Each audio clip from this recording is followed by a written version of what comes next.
हमारी जनसंख्या ज्यादा है। एक भूत पे हम 10-10 चढ़ जाएंगे। हम लोग भूत हम पे एक नहीं चढ़ पे यदि हम अपने पे आए तो, लेकिन एक भूत पे जब 10 चढ़ जाए तो भूत बड़ा या आदमी? आदमी। जब भूत पे 10 आदमी चढ़ जाए तो भूत बड़ा या आदमी? यदि हम अपने पे आए तो मेरा आप लोगों से कहने का मतलब है, इसलिए आप लोग भूतों की चक्कर में ना पड़ के आप तो एक ध्यान करिए, जय श्री राम, जय हनुमान जी महाराज। कवन सुकाज कठिन जग माही, जो नहीं होए तात तुम पाई। इनकी आगे कोई भी भूत प्रेत नहीं टिकता, किसी की औकात भी नहीं है कि सामने खड़ा रहे, हजारों हजारों किलोमीटर पलायन कर जाएंगे। हमें कष्ट तो जब होता है कि माताएं बहनें हनुमान जी की चौखट पकड़े, उन्हीं को गिट पकड़े, करें हम पे भूत चढ़े, भूत चढ़े, भूत चढ़े। हमें एक दिन पता लगा कि जिन पे भूत चढ़े हनुमान, मैंने कहा अब हनुमान जी तो तुम्हें नहीं भगा पाएंगे, क्योंकि हनुमान जी ने ये डिपार्टमेंट मुझे दिया है। आओ, मैं छोटा था, पचीपुरा एक पड़ता है कोच के पास में, एक जने पे भूत चढ़ा था, वो हनुमान जी की चौखट पकड़ेंगे, हे हनुमान जी तू क्या कर लेगा, तू क्या कर लेगा। हमने रुक, उनके पास नहीं है डिपार्टमेंट, जी मेरे पास है। परिक्रमा थी हमारे पास, परिक्रमा ले जाके मैंने कहा मैं ये कुछ आइटम बनाया, मैंने कहा इस लकीज को नाक नाक नाक 3 लकीज लगाए, और जहां वोट मिली दे दे दे दे, उनके घर के लोग ना देख पाए। और हम पहले से मार रहे थे जमीन में, तो उसको लगा जमीन में ईमान है। घर के लोग सोच रहे थे अरे महाजी जमीन में मारते हैं।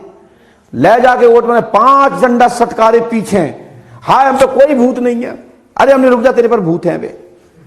बादना के बाद उस महिला पे भूत नहीं आए। तो ऐसे कई लोग हैं जो मंदिर में जाके हनुमान जी के मंदिरों को अपमान करा रहे हैं, उनको कभी सुख नहीं मिलेगा। जो भगवान के मंदिरों को, दीवालों को खंडित कर रही हैं और जान मेल के मंदिर में जाकर मैं पे भूत चढ़े। मंदिर में जाने पे किसी पे भूत नहीं आते। मंदिर होता है आस्था का केंद्र, और वहां आप हजारों लोगों की होती है पॉजिटिविटी, उनका तप। उस तप में तुम्हारा निगेटिविटी इतनी होती है, पहुंचते ही खत्म हो जाती है।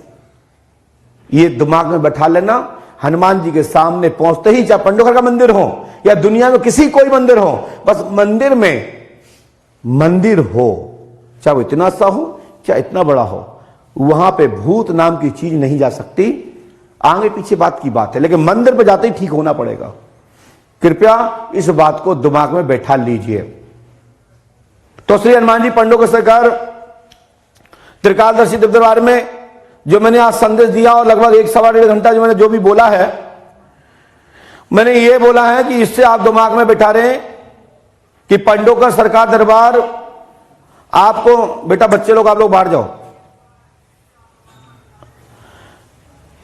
कि ये दिमाग में बैठा लीजिएगा कि पंडोकर सरकार दरबार में आपकी सोनोग्राफी अल्ट्रासाउंड होता है, और जिसकी लगती है फीस, और जहां फीस लगती है वहां कुछ होता है, और जहां फीस ना लगे समझ लो यहां पर गड़बड़ है। फ्री में दुनिया में कच्ची चीज नहीं मिलत। आप सैंपल देने जाते हो किसी के यहां, एक खोबा रेत ले जाते हो तो दूसरी ट्रॉली पे काट लेते हो, नहीं तो एक खोबा आदमी ले जाए, पूरी एक ट्रॉली लेते ही चली जाए। तो पंडोकर धाम में जो फीस लगती है उस फीस से कुछ मिलता है, और यहां फीस खुली लगती है, और जब तक यदि गले में सांस रही, हम तो जो कहेंगे बाबा को जरूरत भी नहीं हुआ तो भी मैं लूंगा। अरे भाई हम इतनी मेहनत कर रहे हैं, थोड़ा बहुत हम रख लेंगे, क्या दिक्कत है।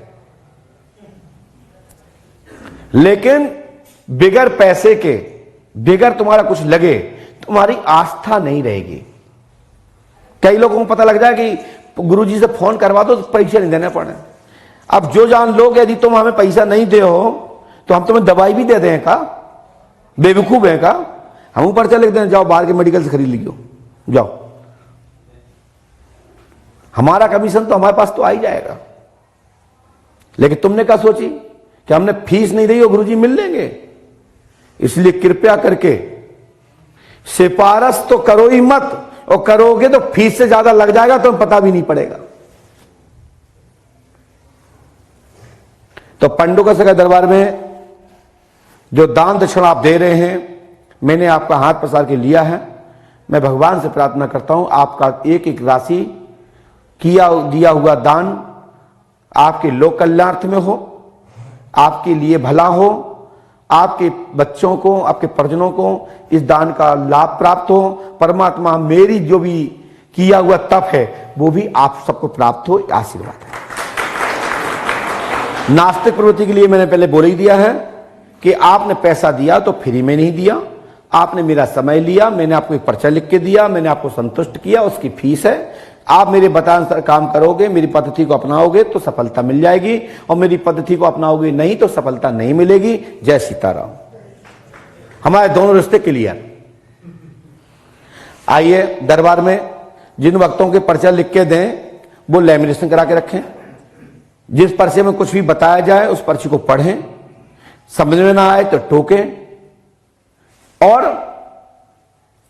आप सब लोग पढ़े लिखे हैं, थर्ड आंख के चक्कर में ना पड़े। आज का सारांश यही है। थर्ड आंख है आपका आत्मविश्वास। इन आंखों से आप मुझे नहीं परख सकते तो आपकी थर्ड आंख मुझे कुछ नहीं परख सकती।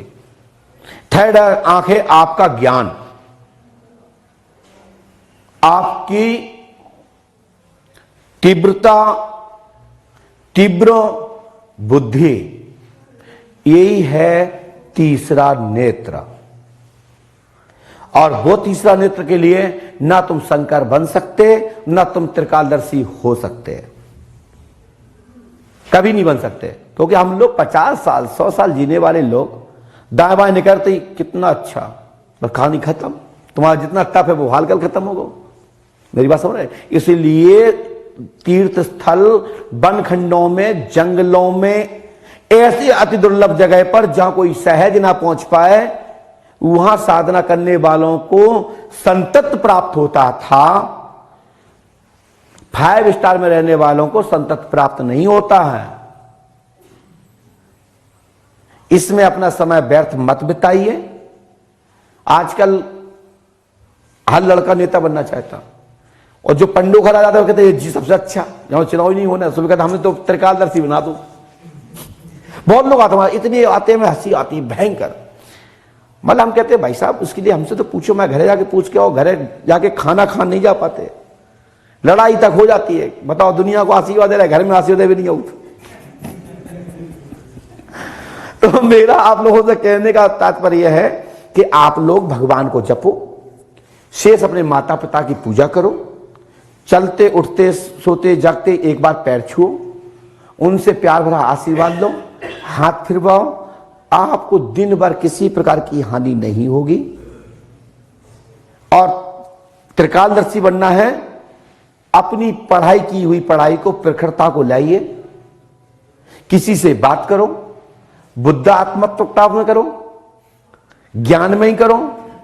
आपकी लोग तारीफ करेंगे, आपको पूज्य समझेंगे, आपको गणमान्य समझेंगे, आपको प्रतिष्ठित करेंगे।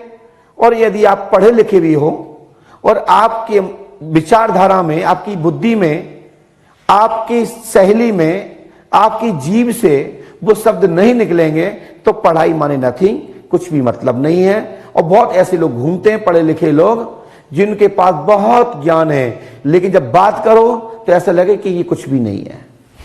तो यही ज्ञान है और यही तीसरा नेत्र है, यही विश्वास है। आप सब लोग पढ़े लिखे हैं, किसी भी डॉक्टर के यहां जाओ, किसी भी वकील के यहां जाओ, कोई भी किसी भी कागज के ऊपर क्या कहा गया हमारे विद्यालय में कि आप लोग पढ़े लिखे हो तो पहले हस्ताक्षर जब करो तब पहले एक बार ड्राफ्टिंग पढ़ लो कि हम किस बेस पर, किस विषय पर, किस बिंदु पर हस्ताक्षर करने जा रहे हैं। ऐसे ही हमारे पास जब आते हैं तो सहज हमारे पढ़ने से आप संतुष्ट मत होइए, आप भी अपनी दृष्टि लगाइए कि जो गुरुजी बोल रहे हैं इसमें लिखा भी है कि नहीं, कि कोई हां हां हां कर रहे हो।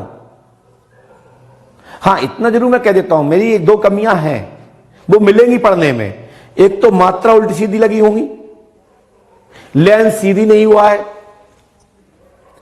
और हमारी राइटिंग अच्छी नहीं है। क्योंकि जब चौथे फेल का बच्चा कैसी लिखता है, आपने भी चौथी में पढ़ते होंगे, तीसरे पढ़ते आपकी कॉपी देखना, कहोगी मात्रा उल्टी लगी होगी तो सीधी चढ़ी। मैंने जब चौथी फेल हूं, मैं खुद ही तो कह रहा हूं, तो आप उसका सेंटेंस समझें कि मेरा लिखने का क्या भाव है। जैसे लिखा सर्विस, और कोई सर्विसा हो जाए चलेगा। सर्विस की जगह पर हमने लिखा हो पढ़ा, अब अगर सर्विस लिखा तो मानो अक्षर ही नहीं मिल रहे। तो पहला अक्षर और लास्ट अक्षर देखना चाहिए। बीच में हो गया होगा कि नहीं बनाना आता हो, लेकिन साथ ठीक बना है, और लास्ट का सर्विस में भी साथ ठीक है। ठीक है, मान लिया वो बाई है, गलत कह रहे हैं क्या बताइए। ऐसे ही बा का उपयोग होना है, वा का, ये आप समझे, मैंने पहले क्या, मैं कम पढ़ा हूं। तो आइए, तो जब पर्चा हम बताते हैं तो उसको पहले तो आप पढ़ें, और पढ़ने पर आप हमने नहीं लिखा और आप बेवकूफ बनते हैं, तो आपकी पढ़ाई थर्ड आंख यही है कि अब नथिंग, 0/0, घरे बैठो, इसलिए आपकी नौकरी नहीं लगी। जब जई पढ़ाई को नहीं संभाल पा रहा, थर्ड आंख के पीछे पड़े, थर्ड आंख मिल जाए, थर्ड आंख।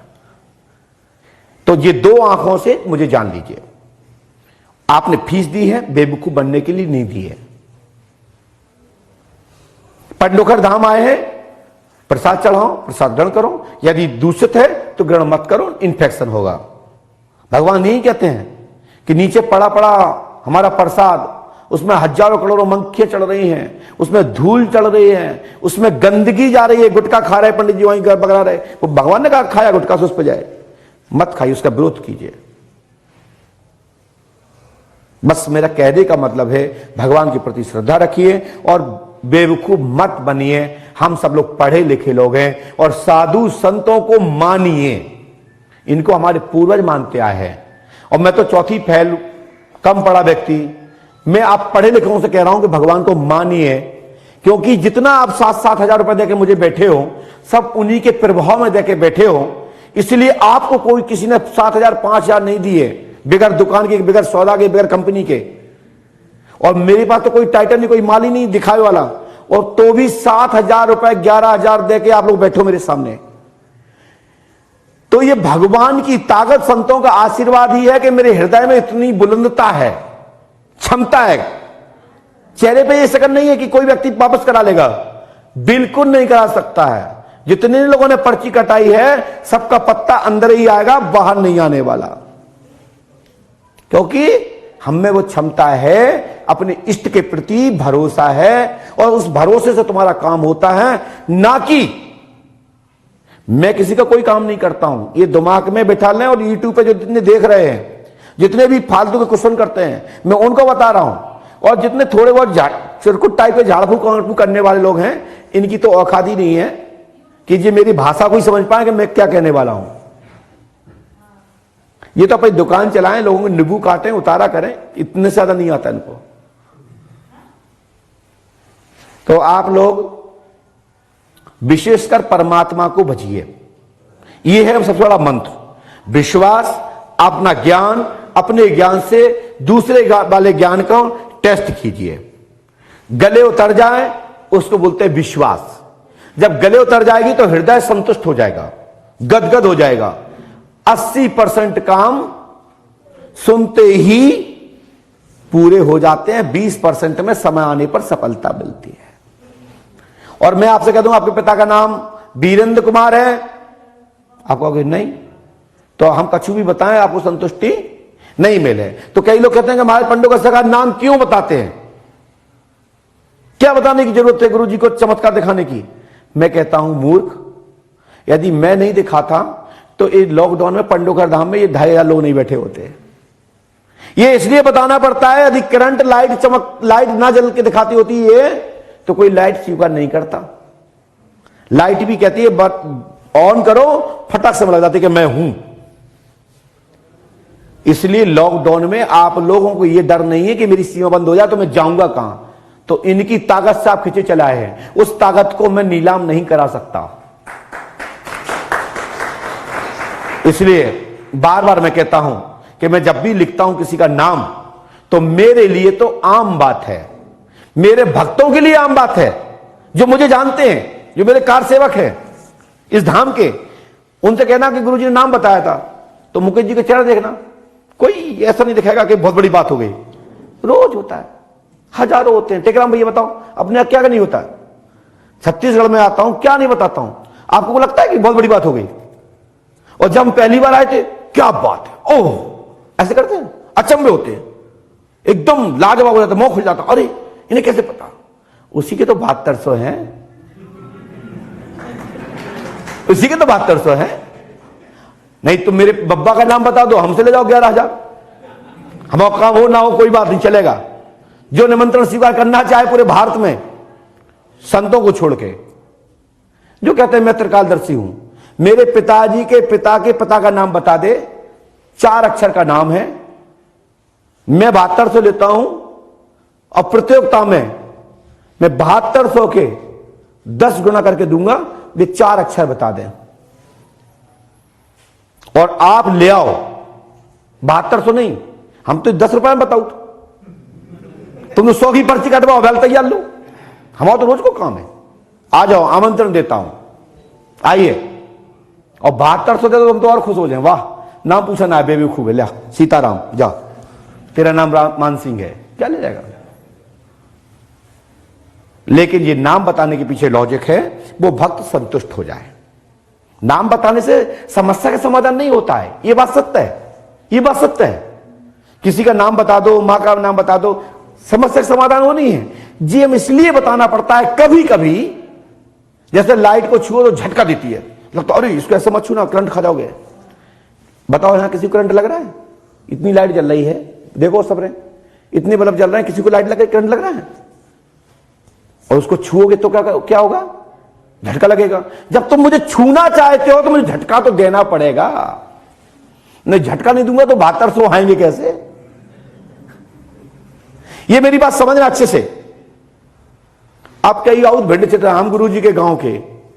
अरे भाई तुम गुरु जी के गांव के हो और तुम्हारी किडनी खराब हो गई तो काम पे किडनी दे दो तुमने कहा, बाकी तो किडनी बदलने का किडनी वाले ले आओ, और अस्पताल ले जाओगे तो पैसा खर्च होगा।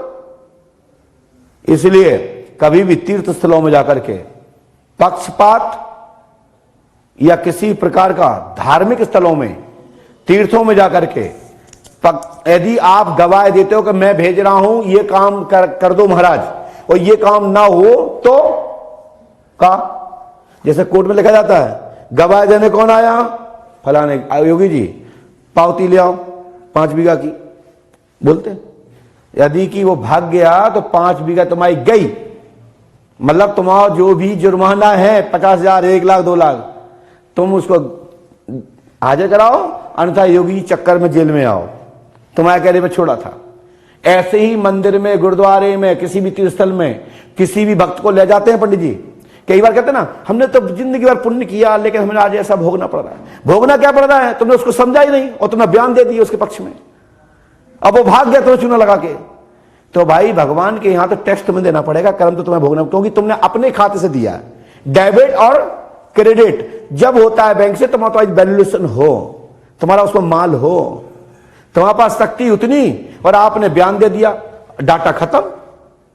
अभी डाटा खत्म हो ही गया था, मंगवाना पड़ा, तब ये आप दोहरा देख पा रहे हो। बीच की वार्ता खत्म, अब ये सब आकाश में लोग हैं, या जो भैया मोबाइल चला रहे बीच में उसमें है, थोड़ा बहुत और कोई भी कैच कर रहा हो तो उसके पास होगा, लेकिन इसका अर्थ का अनर्थ हो जाएगा यदि कोई बीच का दिखाएगा, क्योंकि वो डाटा किस बेस पे बोल रहे थे। यदि कोई आधा वीडियो दिखाएगा वो वाला जो हम बोल चुके हैं, आधा कट गया, तो निश्चित अर्थ का अनर्थ होगा। पंडों का सरकार का देखो सीधा सीधा पैसा, सीधा सीधा पैसा, लेकिन इसके पीछे में भी हम कुछ बहुत कुछ बोले हैं, वो कोई नहीं सुनेगा। इसलिए कभी भी नेटवर्क में बैठो तो फुल नेटवर्क में बैठो। मैं चाहता मैं वहीं बंद कर देता, क्योंकि मुझे इनको नहीं सुनाना है, ये तो सब मेरे हैं, सब मेरे मुझे पूछने के लिए बैठे, सबने फीस दे रखी है। हम उनको सुना रहे हैं जो बेवकूफ लोग जहां पर जुड़े हैं कि गुरुजी गलत बोले और मैं काटूं और फिर दिखाऊं। तो चल दिखाओ, काटो, मैं मौका ही नहीं दूंगा। कहां से काटोगे? जहां से काटोगे वहीं से अधूरा लगेगा। इसलिए श्री हनुमान जी पंडों सरकार दरबार में भूत प्रेत 50 सांकनी डाकनी आदि भूत पिशाच निकट नहीं आवे, महावीर जब नाम सुनावे, ना से रोग हरे सब पीरा, जपत निरंतर हनुमत बलवीरा। परमात्मा का हनुमान जी महाराज का 11 रुद्र अवतार श्री हनुमान जी महाराज भगवान भोले बाबा का स्मरण करते हुए इनका स्मरण कीजिए, आपके समस्त बाधाओं में लाभ मिलेगा। जो भी दवा औषधि आप ग्रहण कर रहे हैं वो फलीभूत होगी, आपकी बीमारी में लाभ होगा, भूत बाधा में शांति होगी, और वहां सुख सुविधाओं के लिए परमात्मा श्री राम जी का स्मरण करो, आपके जीवन में शांति प्रदान होगा। चलते हैं दरबार की ओर, आप लोग दरबार का स्मरण कीजिए। बोले श्री राघवेंद्र सरकार की जय, श्री हनुमान जी महाराज की जय, श्री हाथीमान जी महाराज की जय, श्री प्रेतराज महाराज की जय। जय जय श्री राम, जय जय श्री राम। बोलिए श्री पंडोक सरकार की।